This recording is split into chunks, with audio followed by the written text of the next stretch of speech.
David. Porn rewires your brain to think of sex as just the selfish satisfaction of an urge. And when you train your mind that way, later when you get married, your ability to engage in sex like God designed it, as a fusion of souls where two people offer themselves to each other in self-giving love, that capacity is significantly diminished. And by the way, if you are married and you're nurturing on the side, it is killing your capacity to have fulfilling sex between you and your partner in your marriage. And that's the other way pornography destroys your soul, is it destroys your capacity for sexual fulfillment. Andy Stanley says that every time you look at pornography, you rewire your soul to believe three things. Number one, you're telling your soul a real body is not good enough.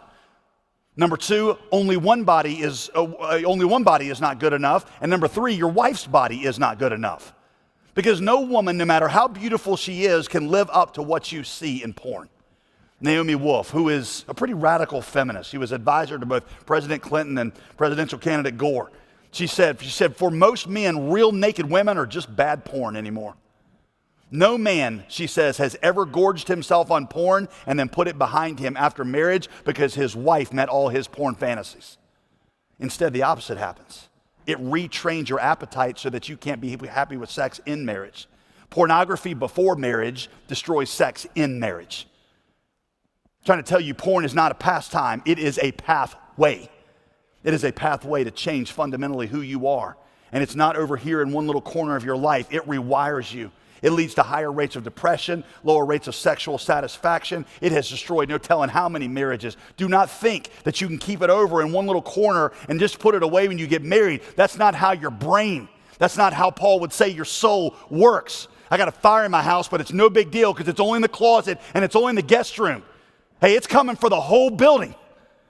Men, if you have pornography, I'm telling you, for the sake of your relationship with all future women, you need to get rid of it today. And if you are not willing to address this in your life, then I challenge you. I challenge you to at least have the decency to tell your girlfriend or your fiance that this is not something you're able to deal with or want to deal with, so that she knows what you're bringing into their relationship, because she has a right to know. That way she can go ahead and get out now if she wants to, rather than have you destroy her heart later. You should at least have the decency to tell her.